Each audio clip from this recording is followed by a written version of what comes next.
Hello बच्चों, welcome back. आज हम आए हैं एक बहुत ही बेसिक सी बात करने, बहुत ही सिंपल एक टॉपिक को डिस्कस करेंगे, उसकी डेफिनेशन समझेंगे। देखो, डेफिनेशन आप लोग सब पढ़ते हो, कई डेफिनेशंस ऐसी होती है कि पढ़कर भी समझ में नहीं आती, कई टॉपिक्स ऐसे होते हैं कि पढ़कर भी समझ में नहीं आते, कई टॉपिक ऐसे होते हैं बिना पढ़े भी समझ में आ जाते हैं। तो ऐसा ही एक टॉपिक है कि जो बहुत सारे बच्चों को पढ़कर भी समझ में नहीं आता, और ये बहुत इंपॉर्टेंट टॉपिक है आपका क्लास +1 या +2 का मान लो, या आप इंजीनियरिंग में थर्मोडायनेमिक्स का मान लो। तो ये बच्चों को बिल्कुल भी आज तक समझ ही नहीं आती कि ये एंट्रोपी क्या चीज़ है, ये एंट्रोपी क्या कंसेप्ट है। इसकी डेफिनेशन सबको पता है, किताब आप बुक्स देखोगे तो आप देखोगे वहाँ पर 2 डेफिनेशन दे रखी हैं एंट्रोपी की। या तो कोई लिखता है डिग्री ऑफ डिसऑर्डर और रैंडमनेस, आप ये डेफिनेशन को आपने क्रैम कर रखा है, पर इसका मीनिंग किसी को नहीं पता। दूसरी डेफिनेशन आप देखोगे कई बुक्स में वो है unavailability of a systems thermal energy to convert into mechanical work. मतलब कि आप किसी सिस्टम की थर्मल एनर्जी को मैकेनिकल वर्क में कन्वर्ट नहीं कर पा रहे, ये एंट्रोपी है। ये डेफिनेशन बहुत कम बच्चों ने सुनी होगी। बुक्स के अंदर आपको डिग्री ऑफ डिसऑर्डर और रैंडमनेस ये वाली डेफिनेशन मिलेगी। ये भी डेफिनेशन ट्रू है, ये भी ट्रू है, दोनों सही है। एक एक करके दोनों डेफिनेशन से एंट्रोपी को आज समझेंगे हम। आई प्रॉमिस कि आपको आज का लेक्चर देखने के बाद एंट्रोपी समझने में कोई भी डाउट नहीं होगा, आप पक्का समझ जाओगे एंट्रोपी क्या होती है। ठीक है, तो लेक्चर को थोड़ा सा ध्यान से सुने, 5 मिनट का टॉपिक है, थोड़ा सा ध्यान से सुने, समझ में आ जाएगा। पहले मैं बात करता हूँ सेकंड डेफिनेशन की, पहले मैं बात करता हूँ इस डेफिनेशन की कि unavailability of a systems thermal energy to convert into mechanical work, या unavailability of a system thermal energy for conversion into mechanical work. इसको बोलते हैं एंट्रोपी। मतलब क्या हुआ, किसी सिस्टम के पास कितनी एनर्जी है। देखो, हम आज तक पढ़ते आए हैं कि जो एनर्जी होती है उसको आप कन्वर्ट कर कर वर्क डन कर सकते हो। जैसे हीट को कन्वर्ट किया वर्क डन में, हीट को यूटिलाइज कर कर आप कोई भी काम कर सकते हो, है ना। तो हम ये बोलते हैं कुछ एनर्जी को यूटिलाइज किया और उसको वर्क डन में कन्वर्ट कर दिया। ये मेरा एक फिनोमिना है फिजिक्स का, केमिस्ट्री का, थर्मोडायनेमिक्स का, मैं ऐसा कर सकता हूँ। बट ऐसा क्या जरूरी है कि किसी के पास एनर्जी है बट वो आपके लिए फायदेमंद नहीं है। मतलब समझो मेरी बात, किसी प्रोसेस में कुछ एनर्जी आ रही है, वो आपके लिए फायदेमंद नहीं है, तो वो एनर्जी वर्क डन में कन्वर्ट नहीं हो पा रही। कुछ एनर्जी वर्क डन में कन्वर्ट नहीं हो पा रही, तो वो जो एनर्जी का वेस्टेज हो रहा है, जो आप कन्वर्ट नहीं कर सकते, वो जो अनअवेलेबिलिटी है एक सिस्टम की, जो उसके पास एनर्जी है बट आप उसको वर्क डन में नहीं तब्दील कर पा रहे, ये जो अनअवेलेबिलिटी है एनर्जी की, जो वर्क डन में नहीं हो पा रही, ये एंट्रोपी होती है। ये बेसिकली एंट्रोपी है।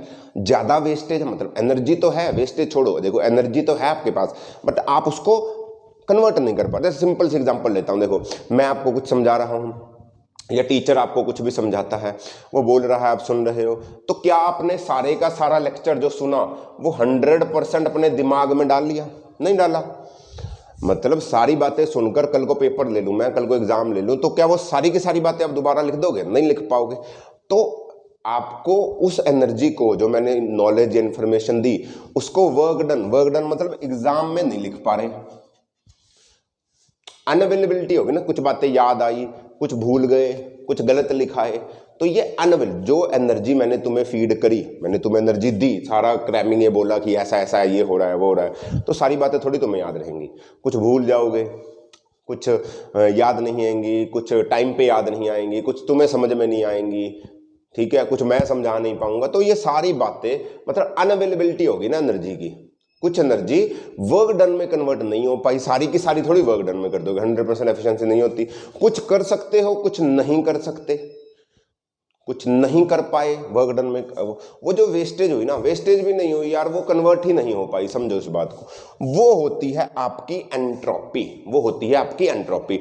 जैसे यार एक और बात से समझो, आपको पता है कि हम सारे बोलते हैं सेव एनर्जी, ठीक है, हम बोलते हैं सेव एनर्जी।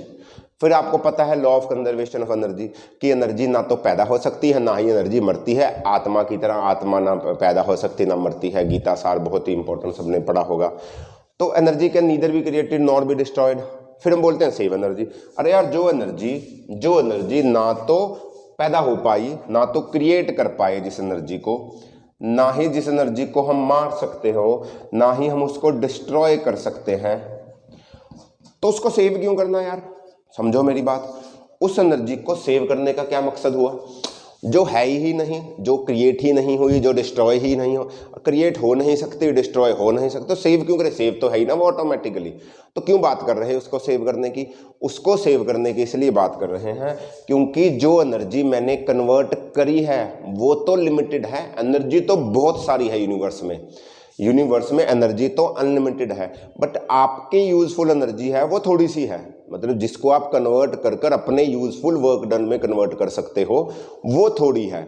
समझे मेरी बात? तो उसको तो सेव करो।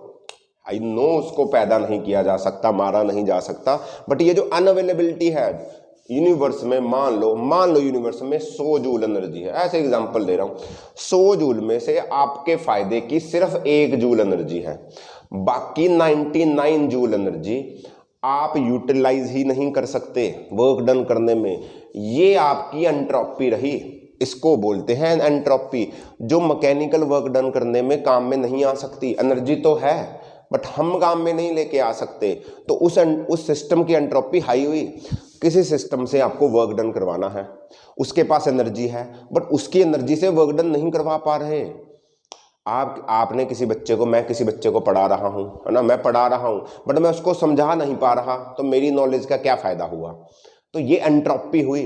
ये क्या हुई? एंट्रोपी हुई। समझे मेरी बात? पक्का? दूसरी डेफिनेशन सुनो। दूसरी डेफिनेशन बोलती है डिग्री ऑफ डिसऑर्डर और रैंडमनेस। देखो सेम ही बात है, बात बिल्कुल सेम है दोनों की, बस दोनों का बोलने का फर्क अलग है। देखो डिग्री ऑफ डिसऑर्डर और रैंडमनेस क्या होती है? पहले तो डिसऑर्डर और रैंडमनेस को समझो। डिसऑर्डर और रैंडमनेस समझो क्या होती है। डिसऑर्डर होता है किसी भी चीज का ऑर्डर में नहीं रहना, किसी भी चीज का ऑर्डर में नहीं रहना, ये डिसऑर्डर होता है, या ये रैंडमनेस होती है। ये क्या होती है? रैंडमनेस होती है। देखो रैंडमनेस को समझने के लिए क्या करते हैं, मैं बोलता हूं मेरे पास एक रूम है, इसमें सामान बिखरा पड़ा है, मैं बोलता हूँ सामान को पूरा पैक्ड करके एक तरीके से ऑर्डर में रख दूं, तो आप क्या करोगे? इस सामान को पैक्ड करके ऐसे लाइनों में ऐसे रखते रहोगे, ऐसे ऊपर ऊपर ऊपर ऑर्डर में रखते रहोगे। ये रहा ऑर्डर और ये रहा डिसऑर्डर। यही सामान है जो बिखरा पड़ा है, ये डिसऑर्डर में है। तो मुझे बताओ ऑर्डर में रखने का तो एक ही तरीका हुआ ना, ऑर्डर में रखने का तो एक ही वे हुआ। डिसऑर्डर में रखना है कुछ भी वे, इस बुक को यहाँ रख दो, इसको यहाँ रख दो, चाहे तो यहाँ रख दो, चाहे डिसऑर्डर में तो कैसे भी रख सकते हो ना। तो मुझे बताओ प्रोबेबिलिटी किसकी हाई हुई? मुझे बताओ प्रोबेबिलिटी किसकी हाई? इसकी प्रोबेबिलिटी हाई हुई ना। अरे डिसऑर्डर में रहने की प्रोबेबिलिटी कैसी होती है? हाई होगी। ऑर्डर में रखने का एक ही तरीका, इसकी प्रोबेबिलिटी क्या होगी? ऑर्डर में रहने की प्रोबेबिलिटी क्या होगी? लो होगी। जैसे जैसे तुम लोग पढ़ो, तुम लोग मतलब सक्सेसफुल हो जाओ, चलो मानो आप लोग पढ़ते हो, सक्सेसफुल हो जिंदगी में, मेहनत करो, तो उसकी एक ही वे है क्या? सक्सेसफुल होने का पढ़ो, मेहनत करो। सक्सेसफुल नहीं होने के बहुत सारे वे हैं, आप खेलते रहो, गाने सुनते रहो, कहीं घुमाओ, सही है, पढ़ना छोड़ दो, ठीक है, साइकिलिंग कर लो, बाइक पे चलो, कुछ भी कर लो। डिसऑर्डर में जाने के 1000 वेज, तो उसकी प्रोबेबिलिटी हाई। ऑर्डर में रहने का सिर्फ एक वे, उसकी प्रोबेबिलिटी लो। ये है डिसऑर्डर, रैंडमनेस, इसको बोलते हैं रैंडमनेस। जितनी ज्यादा रैंडमनेस किसी चीज की, जितनी ज्यादा रैंडमनेस उसकी उतनी ही उसकी एंट्रोपी हाई। समझो कोई चीज डिसऑर्गेनाइज्ड है, कोई सिस्टम डिसऑर्गेनाइज्ड है, तो उसमें से यूजफुलनेस कैसे निकालोगे? एनर्जी कैसे निकालोगे? नहीं, पहले इसको ऑर्डर में लेकर आना पड़ेगा, तभी तो उससे वर्क डन या उसकी अवेलेबिलिटी ले सकते हो। तो एंट्रोपी हाई होगी जब आप रैंडमनेस में ज्यादा हो, यानी डिसऑर्डर ज्यादा होगा तो रैंडमनेस ज्यादा होगी। रैंडमनेस ज्यादा हुई तो एंट्रोपी उस सिस्टम की ज्यादा। एंट्रोपी ज्यादा होने का मतलब क्या हुआ कि वो डिसऑर्डर में है, हम उससे अवेलेबल जो हमें एनर्जी चाहिए थी, वर्क डन चाहिए था उस एनर्जी से, वो नहीं कर पा रहे। क्लियर हुई मेरी बात?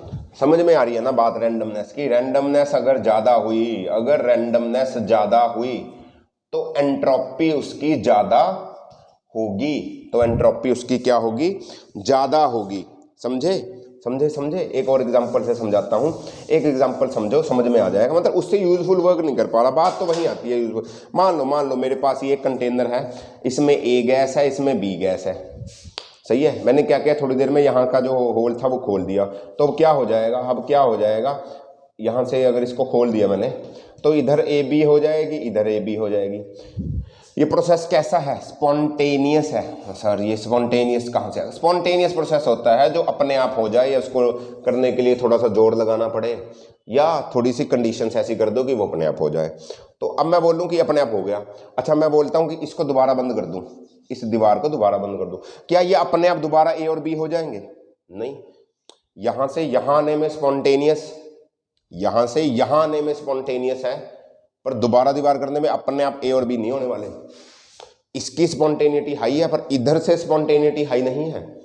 ये प्रोसेस अपने आप हो गया, ये प्रोसेस अपने आप हो गया, ये प्रोसेस अपने आप हो गया। इसका मतलब इसकी डेल्टा एस 0 से ज्यादा है, इसकी डेल्टा एस 0 से ज्यादा है, रैंडमनेस ज्यादा है, ये रैंडम है, ये रैंडम, ये तो ऑर्डर में आया ना, ये डिसऑर्डर में आया, तो रैंडमनेस ज्यादा है। रैंडमनेस ज्यादा तो वो प्रोसेस स्पॉन्टेनियस। एक बात याद रखें, रैंडमनेस, अरे यार तुम गलतियां करोगे उसकी प्रोबेबिलिटी ज्यादा, या सही काम करोगे उसकी प्रोबेबिलिटी ज्यादा? रैंडमनेस की प्रोबेबिलिटी ज्यादा हुई ना। डेल्टा एस अगर 0 हो जाए, डेल्टा एस अगर लेस देन 0 हो जाए तो वो नॉन स्पॉन्टेनियस प्रोसेस कहलाता है। इस बात को याद रखें सर, अगर डेल्टा एस 0 हो जाए, डेल्टा एस 0 हो जाए तो वो प्रोसेस इक्विलिब्रियम में है।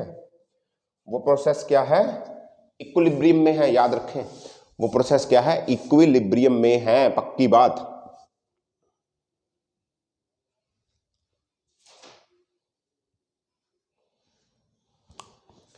समझे ना इस बात को? मतलब सिंपल भाषा में ये समझो, एंट्रोपी होती है किसी भी प्रोसेस में से कितनी एनर्जी को यूज कर सकते हो, कितनी एनर्जी को आप यूज ही नहीं कर सकते वर्क डन में कन्वर्ट करने के, वो जो अनअवेलेबिलिटी है यूजफुल, वो एंट्रोपी है। एंट्रोपी जितनी ज्यादा, यानी कि वो ज्यादा रैंडम है, वो रैंडम। अरे यार कोई चीज ऑर्डर में आके ही तो यूज होगी ना। आप लोग कब पढ़ना सीखोगे, आप लोग तब पढ़ना सीखोगे जब आप डिसिप्लिन्ड हो जाओगे, आप भागते रहोगे, गाने सुनोगे, घूमोगे, गर्लफ्रेंड बॉयफ्रेंड बनाओगे ना, उल्टे सीधे काम करोगे तो कहाँ पढ़ोगे? आपको ये सारे काम छोड़ने पड़ेंगे, तभी तो आपकी एनर्जी वर्क डन में होगी। आप ये सारे काम भी कर रहे हो, अब वो लोग पढ़ भी लेंगे, नहीं पढ़ा जाएगा। डिसऑर्डर में हो आप, अनअवेलेबिलिटी ज्यादा है आपकी, एंट्रोपी ज्यादा है आपके सिस्टम की। एंट्रोपी को कम करो, मतलब ये करो कि ज्यादा एनर्जी ज्यादा वर्क डन में कन्वर्ट हो पाए। क्लियर हुई बात? होपफुली मुझे लगता है एंट्रोपी अभी क्लियर हुई होगी। अगर अभी भी नहीं हुई तो दोबारा वीडियो देखें, और तो कोई रास्ता है नहीं, ठीक है। तो अगली बार हम बात करेंगे कि सर ये एंथैल्पी क्या होती है। सर ऐसा ही एंट्रोपी के बारे में बताया है, तो ऐसा ही सर एंथैल्पी के बारे में बता दो, ऐसा ही सर गिब्स फ्री एनर्जी के बारे में बता दो, बिल्कुल बताएंगे। अभी के लिए एंट्रोपी को समझो।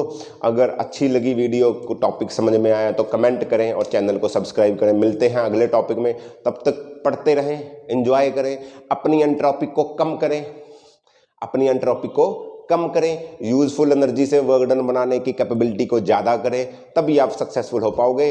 तो ऑल द वेरी बेस्ट बच्चों, बाय बाय।